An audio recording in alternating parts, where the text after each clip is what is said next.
Daniel Smith's legacy. The beginning of my worst day. I had a single economy class ticket in my hand. My cousins were celebrating their fortune at my grandfather's funeral. Everyone was laughing at me. 6 months later, they were apologizing to me. I am Daniel Smith, and I am going to tell you how the worst day of my life became the beginning of everything I never expected.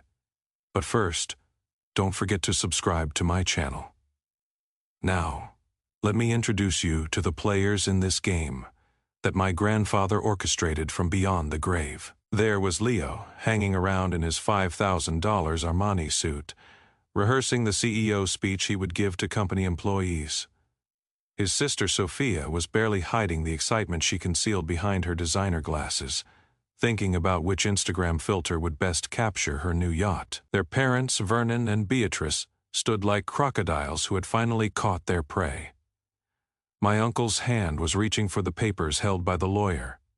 And then there was me, a high school history teacher who drove 3 hours in a Honda Civic, with failing brakes to say goodbye to the only person in this family who truly saw me. Grandpa Roland had built an empire from scratch. He elevated a single fishing boat to Smith Maritime Industries, and everyone was begging for a piece of his kingdom.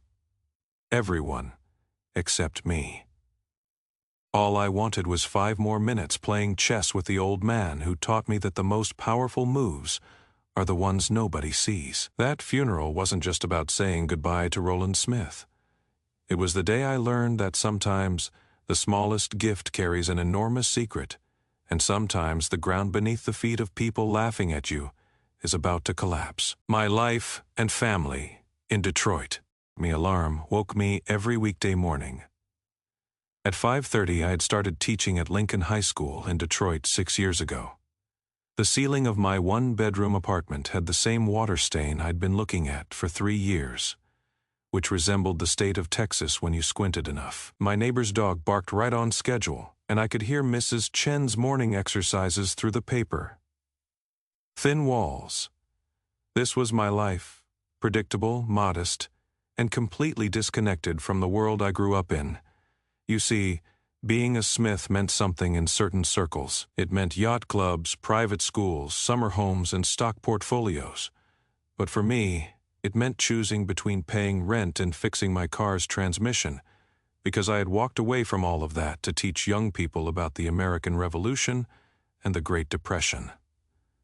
My father, Dennis, was the only person I knew who understood that choice. He died when I was 15 from a heart attack at his desk while reviewing contracts for my Uncle Vernon's division of grandfather's company. He had written his entire life as someone responsible, reliable, never complaining when Vernon took credit for his ideas. The last thing he said to me was, "Daniel, don't let anyone turn you into someone you don't want to be. Your grandfather did that to me. And look where I am." 3 hours later, he was gone. My mother, Grace, picked up the pieces afterward. She was a nurse at Detroit General, forced to work 12 harsh shifts to keep us afloat after learning that my father had signed away most of his company shares to help Vernon cover some bad investments. That was my father. Always cleaning up other people's messes, always believing the family needed to make sacrifices. My mother never said a bitter word about it, but I saw how she looked at Vernon at my father's funeral, and I learned that sometimes the deepest anger doesn't need words. Grandfather and chess. Grandpa Roland was an enigmatic man hidden inside a 3-piece suit. He founded Smith Maritime after World War II with a single boat he bought with his Navy discharge pay. By the time I was born, he had a fleet of cargo ships, warehouses in 12 cities, and enough money to buy anything he wanted. But here is the thing about my grandfather. He didn't believe in giving. He believed in earning. Every birthday card came with $25 and a note that said, "Make it more valuable." Every Christmas gift was something practical, like business books or online course certificates in accounting. The only time I thought Grandpa Roland truly cared about me was during our Saturday chess games. It started right after I won my school's chess tournament when I was just 10 years old. One Saturday morning he showed up at our apartment, set up a board, sat across from me, and said, Show me what you've got. Show me your skills. I lost in 12 moves, but he came back the next Saturday and the one after that, and eventually those games became the only regular thing between us. Auntie told me, "You are so much like your father. You waste too much time protecting your pieces. You should focus on winning the game." I replied, "Maybe. I don't want to lose everything just to win." He smiled at that. It was the first genuine reaction I'd seen from him. "Maybe that is why you are the only person who hasn't lost my interest, Daniel." Leo and Sophia never understood these chess strategies. Leo was busy shadowing grandfather at the office, learning about profit margins and tax shelters. He had gotten his MBA from Wharton, where grandfather had graduated, and no one had the right to forget it. Every family dinner turned into one of Leo's personal TED Talks about market optimization and strategic acquisitions. Sophia took a different approach. She had turned herself into a brand over time, curating her life on social media as a shipping heiress. 210,000 followers watched her pose on various boats in various designer outfits at various European ports. She called it building her platform. But really, she was just spending her grandfather's money while waiting to access more. Vernon and Beatrice, Leo and Sophia's parents, were the ultimate power couple in the emptiest possible way. Vernon had climbed to CFO of Smith Maritime, but his secretary did nearly all the actual work. Beatrice spent her time at charity galas, not because she cared about the causes, but because she loved hearing her name in the society pages. They lived in a mansion so large and grand, they would need an intercom system to communicate with each other. Then there was me, teaching 43 young people about the Constitution, grading papers at a kitchen table I got from a garage sale, and more satisfied than they could ever imagine. Before the funeral, before the envelope, before everything changed, this was my daily life. I thought I knew who I was and where I came from. But I was looking at the wrong pieces on the board, the will and the plane ticket that October afternoon. I had never felt so suffocated and bored at the Rochester Country Club. Grandfather Roland had specifically emphasized in his will that it be reviewed in the same oak-paneled room where he had discussed his biggest contracts over brandy and cigars. The mahogany table reflected our faces like a mirror, and I could see Leo fidgeting with his Rolex exactly 3 times in 5 minutes. We had just come from the cemetery on an autumn evening. Rain had turned the funeral into a muddy mess that Beatrice complained about the entire way. The lawyer, Mr. Harwick, cleaned his round, framed glasses and coughed. "Before we begin, I want you all to know that Roland was very particular about these arrangements. He reviewed this will one last time a week before his death." Vernon leaned forward, already making anticipatory fists with his hands. "We understand, Mr. Harwick. Roland discussed the succession plan with me in detail. This was a lie, and everyone knew it was fabricated. Grandfather never ever discussed business outside the office, and never promised anything to anyone under any circumstances. But Vernon was telling everyone there that he would be CEO with Leo as his assistant, ensuring the security of the family legacy." "Then let's get back to our subject," Harwick said, opening the leather-bound file. "To my eldest son, Vernon Smith, and his wife, Beatrice, I leave the grand mansion in the Hamptons and the investment portfolio in the account ending in 471. Beatrice grabbed Vernon's arm, her diamond bracelet catching the light. "The Hamptons house. Oh, Vernon, he remembered how much we loved it there." Harwick continued, "To my grandson, Leo Smith, I leave Smith Maritime Industries and all operational assets, provided that current employment levels are maintained for at least 18 months. Leo stood up with such force that his chair scraped the floor. "I knew it, Grandpa. I won't disappoint you." He was already looking at his phone, most likely to change his LinkedIn profile to CEO. "To my granddaughter, Sophia, I leave the Manhattan penthouse on Central Park West, and the yacht Serenity currently docked in Newport." Sophia let out a scream loud enough to shatter crystal. "The penthouse? Oh my God, do you know how valuable that is? And the yacht, my followers are going to die. Mr. Harwick looked at me, and I saw pity in his eyes. And to my grandson Daniel Smith, I leave this. He pulled out a small white envelope with worn corners. My name written on it in grandfather's shaky handwriting. After 2 seconds of silence, Leo started laughing. "Are you serious?" Leo said in an amused tone. "That is it? An envelope? This is hilarious." Even though my heart was pounding, I took the envelope without my hands shaking. The paper seemed thin, insignificant. Inside was a single plane ticket. Rome, one way, departure in 48 hours. "Let me guess." Leo snatched the ticket from my hand in a flash. "This is an economy class ticket. Ah, what wealth. The teacher gets a vacation."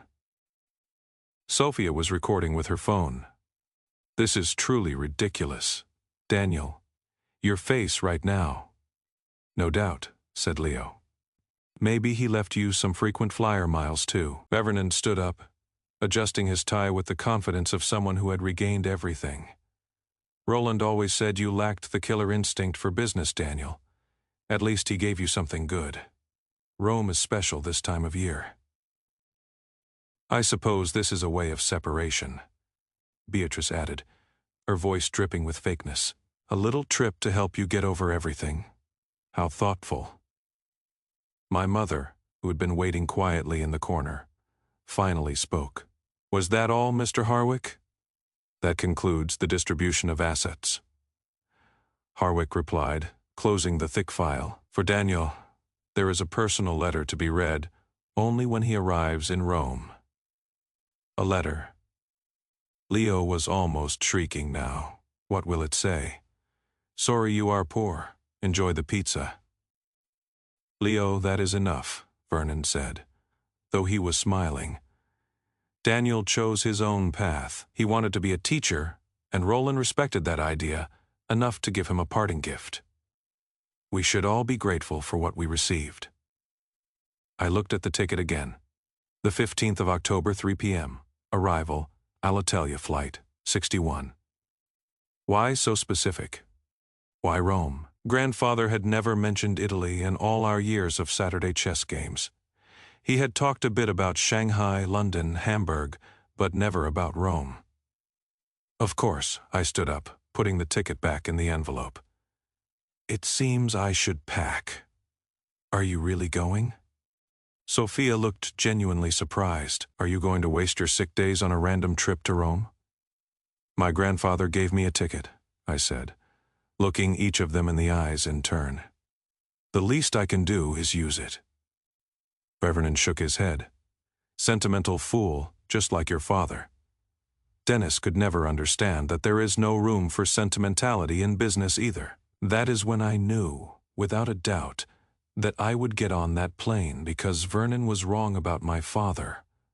Wrong about me, and maybe, just maybe, wrong about what my grandfather had really left me. The ticket felt as light as a feather in my pocket, but somehow it felt heavier than all the millions in the will they had received. As I walked out of that country club, their laughter accompanying me to the parking lot, I remembered my grandfather's last words in our final chess game. "The best moves, Daniel, are the ones your opponent never notices." The rain had stopped, and for the first time that day, the sun was peeking at me through the clouds. The decision to trust. That evening, sitting in my kitchen examining the plane ticket, I could see my bank account balance on my laptop. $1,847.23. My rent was due in 5 days. My car's brake pads needed repair. I had 43 papers on the Civil War to grade. Every part of my brain was telling me that flying to Rome was insane. But I couldn't stop thinking about my grandfather's face during our last chess game, just 2 weeks before his death. He was a little different that day, somehow calmer, as if he had finally stopped playing this role he'd been playing for years. "Daniel," he had said, moving his knight in an opening I'd never seen, "what do you know about trust?" "It is earned, not given," I had replied. The answer we'd all been fed since childhood: no, son. Real trust is knowing when to follow without questioning the reason. Your father knew that well. He entrusted me with something valuable in the old days, and I disappointed him. But you are different from your father. You don't want anything from me. I never did, Grandpa. I know. That is why in the future, when everyone thinks you are a fool, you'll trust me. Now, holding that ticket, his words felt less like a memory and more like a message. I picked up my phone and called my mother. As soon as she answered, I said, "I am going." "I knew you would," Grace replied without hesitation. "Your grandfather called me last month. He didn't say much, just that I needed to support whatever decision you made after the funeral." "Mom, this is crazy. I can't afford to miss work. I have responsibilities. Daniel, your father once told me that Roland wasn't always the man we knew. He said his father had a before and an after in his life, and we only knew the after. Maybe this is about the before." The next morning at Lincoln High School was spent finding a substitute teacher. My principal, Dr. Washington, was uncomfortable with my sudden request, but I hadn't taken a sick day in 6 years, so she reluctantly gave me 3 days off. I had 3 days to fly to Rome and figure out what game my grandfather was playing. "Mr. Smith, are you okay?" asked Jasmine, one of my brightest students after my last class. "You seem different today." "Just thinking about history, Jasmine. How sometimes the most important moments don't feel like anything when they're happening." I packed light, a carry-on with 2 changes of clothes and the old leather journal I'd been carrying since my father's funeral. The Uber to Detroit Metropolitan Airport cost $32 I didn't have, but I had already committed to this madness. While waiting to board, I took out the envelope again. That is when I noticed something I'd missed. In the corner, barely visible, was a small number written in pencil: 1947. The year my grandfather was 22 years old. The year after he left the Navy. The flight attendant called my boarding group, and I got in line while a family argued about seating arrangements. The mother was dealing with 2 children while the father checked his phone. Normal people with normal problems, not wondering why their dead grandfather had sent them on a mysterious journey across the Atlantic. I found my seat number 32B, middle seat at the back of the plane. Of course, Leo was right about it being economy class. The man to my left was already asleep and snoring disturbingly. The woman to my right was using both armrests and watching a movie on her iPad without headphones. As the plane took off, as Detroit slipped away beneath us, I thought about Leo, probably sitting in grandfather's office in his chair, feeling like an emperor. Sophia was probably sharing sunset photos from the yacht right now. Vernon and Beatrice were in contact with financial advisors about their newly acquired wealth. And here I was, crammed into economy class, traveling toward a mystery with money I didn't have. But something felt right. For the first time since grandfather died, I felt like I was exactly where I needed to be. The flight attendant came with drinks. "Sir, would you like something to drink?" "Just water. Thanks." She handed me a bottle, and as I opened it, another chess lesson came to mind. Grandfather had sacrificed his queen, the most powerful piece, to win a game. I had been shocked, unable to understand why he would give up so much. "Power isn't about what you have, Daniel," he had explained. "It is about what you are willing to lose to gain something better. Most people can't see beyond the loss. That is why they never truly win." The plane headed east into the night, toward Rome, and whatever my grandfather had hidden there. My cousins believed they had won everything that mattered, but as I settled in for the 8-hour flight, I had a feeling inside that my grandfather's real game was just beginning, and I was the only queen he had positioned to play it. The captain announced our cruising altitude, and I closed my eyes, my father's journal on my chest, trusting a dead man's plan, even though I couldn't see the board. My inheritance in Italy. Plane's wheels touched down at Rome's Fiumicino Airport at exactly 3:07 p.m. local time. My legs were cramped, my back hurt, and I had slept very little during the 8-hour flight. Italian announcements mixed with English as the plane taxied to the gate, and suddenly reality hit me. I was in Rome with no hotel reservation, no plan, and no idea what I was supposed to do. Customs was a blur of stamps and questions. Purpose of visit? The officer asked in accented English. To be honest, I don't know, I replied. Too tired to lie. He looked at me strangely but stamped my passport anyway. Welcome to Italy. Even though I only had carry on luggage, I followed the crowd toward baggage claim. The arrivals hall was chaotic. Families reuniting, drivers holding signs for businessmen, tourists looking lost. I was about to head for the exit when I saw it. A professionally printed sign that said Daniel Smith, held by a man in an expensive black suit. My heart stopped. I approached carefully. I am Daniel Smith. The driver's face lit up with relief. Mr. Smith, finally. Please come quickly. His English was heavily accented but understandable. Who sent you? Your grandfather arranged everything months ago. My name is Lorenzo. Please, we have a long journey ahead.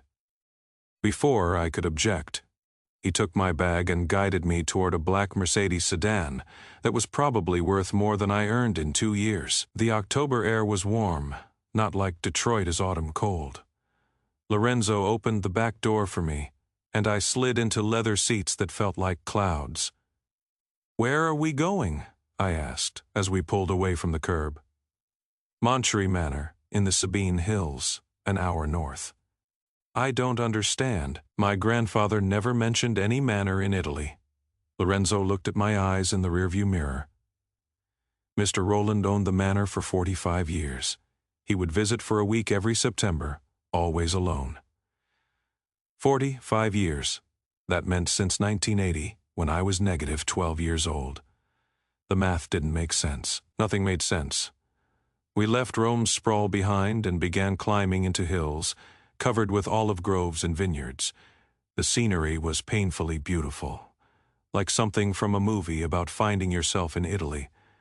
Lorenzo drove with Italian confidence, taking curves at speeds that forced me to grip the door handle. How did you know my grandfather?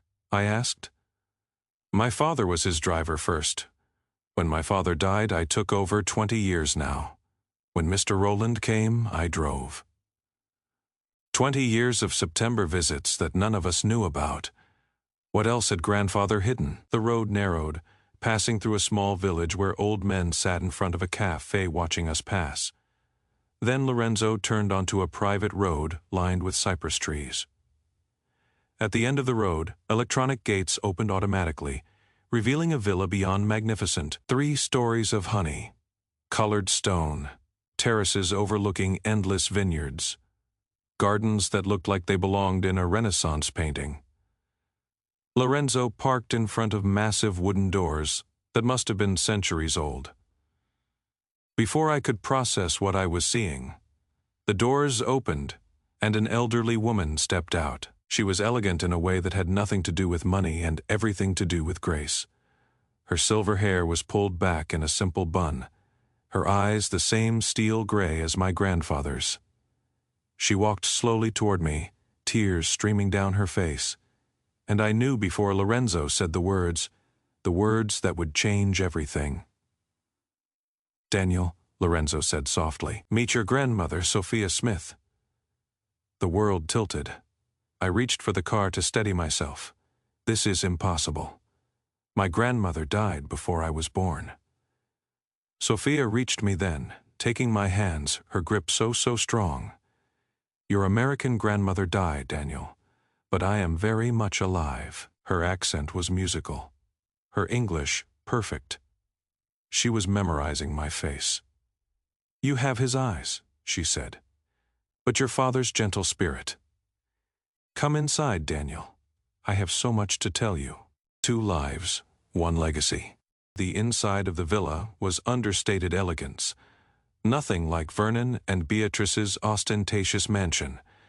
Sophia led me to a sitting room, whose walls were covered with photographs. I saw my grandfather, young and laughing, standing in front of a small church, a wedding photo. Grandfather and Sophia both in their early 20s, so elegant and happy.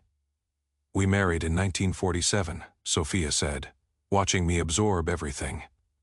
Roland came to Italy with the Navy, returned after the war to help with reconstruction. We met at a dance in Rome. He was so handsome, had dreams. We started with nothing. Just a few acres of land that his friends sold us for almost nothing. She brought 2 glasses of wine from a crystal decanter. This is from our vineyard. We call it Héritier Fay, inheritance. The wine was extraordinary, complex and rich. I don't understand. My grandfather had a whole life here. More than a life, Daniel. A family. Me, our son Augusto, grandchildren. He never met because he chose America. He abandoned you? The Korean War started. Roland felt his duty called. He was supposed to help for 6 months. There was no bitterness in her voice, only sadness. But on leave he met your American grandmother. She was pregnant with Vernon. An honorable man would have divorced me, but Roland couldn't give up either life. So he kept them both separate, secret. The vineyard grew, became successful. He sent money, came here every year, but until now he couldn't choose. Smith Vineyards International, $47 million in assets. It is all yours, Daniel. He was very specific. Not Vernon, not Leo, you. The documents Sophia handed me were overwhelming. Deeds, contracts, bank statements, all indicating that my grandfather had built a completely separate empire on this side of the Atlantic. But what affected me most was a video he had recorded on an old laptop just a month before his death. His face filled the screen, and for the first time he seemed at peace. Daniel, if you are watching this, you trusted me enough to get on the plane. Excellent.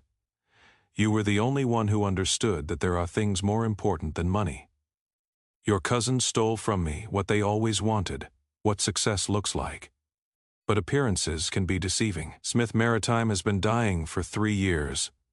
I hid it in the books, but Leo is about to inherit a disaster. The penthouse has 3 mortgages. The yacht is leased, the Hamptons mansion. The bank owns 70%. I gave them what they showed me. They chose hollow prizes that look like gold from the outside. He leaned closer to the camera. But you, Daniel, came to me every Sunday just to play chess. You never demanded anything. You never talked to me about positions. You chose teaching over money because you wanted purpose. That is why I am leaving you what you never wanted. Truth, family. And yes, truly real wealth. The vineyard produces 2 million bottles a year. The villa has belonged to Sophia's family for 300 years. Your uncle Augusto has been running operations, waiting for you. Your cousins Marco and Elena are good people, nothing like Leo and Sophia, raised right. This is your real inheritance. A family that values work, land that produces something real, and a legacy built on truth, not lies. He paused. That familiar sharp look returned to his eyes. Oh, and Daniel, your next move is yours. But here is my advice. Leo will call in a month, crying for help. Be better to him than he was to you. That is what makes you better. Checkmate, son. The screen went dark. Sophia gently squeezed my shoulder. He talked about you constantly, she said. Every visit. Stories about his grandson who chose meaning over money, the teacher. The winning move, I spent 3 weeks in Italy learning everything. Uncle Augusto looked so much like my father that my chest tightened. He managed the vineyard operations with quiet efficiency, never bothered by being the secret son. My Italian cousins Marco and Elena welcomed me like a brother returning from war. They taught me about the wine, the land. The grandfather they knew versus the one I knew. He was different here, Elena said one evening walking among the vines. Lighter, he would work in the fields, hands in the soil, laugh.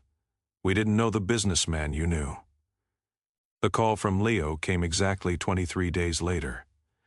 My phone rang at midnight when I was back in Detroit teaching my classes. "Daniel, it is Leo. We need to talk." His voice had lost all its arrogance. The company collapsed. The accountants caught everything. Dad lost the house. Foreclosure came on Sophia's penthouse yesterday. It is all gone. I am sorry, Leo. No, you are not, and you shouldn't be.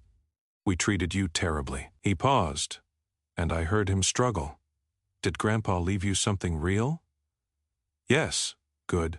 You deserve it. You were the only one who truly loved him. The next day I made Leo an offer. Managing us distribution for Iridet Fay Wines, salary, not partnership. He accepted immediately. It took Sophia longer to swallow her pride, but eventually she accepted too. She is actually good at marketing when she is selling something real instead of just selling herself. She is now engaged to Lorenzo's son, living in Rome, learning the business from the ground up. Vernon and Beatrice rented a small apartment in New Jersey. Vernon got a job as an accountant. Beatrice got a job at Nordstrom. They don't talk to me, but Leo says they're actually happier having to trust each other instead of money. My mother moved into the guest house on the California property I bought with the first distribution payment. She quit nursing and spends her days painting, something she always wanted to do but never had time for. And me, I am still teaching, but now only part-time. Summers I handle the wine business in Italy, living with the family I never knew. My students get a kick out of their history teacher owning a vineyard. I use it to teach them about international trade, agriculture, and family businesses. Last week, I was playing chess with Uncle Augusto at the villa, when he said something that shocked me. "You know, your grandfather always used to say that the winner isn't the one who takes the most pieces, but the one who knows which pieces truly matter." I looked at the board, then out the window at the vineyards, then at the photograph of my grandfather on the wall, young and hopeful in 1947. "He won," I said. "The game lasted 60 years, Augusto smiled. "No, Daniel, you won. You just didn't know you were playing." That crumpled envelope they all laughed at. It wasn't just a plane ticket. It was an invitation to discover who I really was, where I came from, and what truly matters. My grandfather gave my cousins what they thought they wanted, and gave me what he knew I needed. The last bottle of wine my grandfather personally produced sits unopened in my Detroit apartment. The label reads Iridet Fay 2024, and below it in his own handwriting, "For Daniel, who understands that the best legacy is not what you are given, but what you are trusted to continue." I still play chess every Sunday. Sometimes with Augusto in Italy, sometimes with my students in Detroit, sometimes alone, thinking about the old man who orchestrated the longest game I've ever seen. He taught me that true wealth is measured not in dollars, but in truth, in family, and in the courage to trust when nothing makes sense. Turns out the board everyone was watching was just a distraction. The real game was being played on a completely different board in a different country, in a different language. And Grandfather made sure I was the only one invited to play.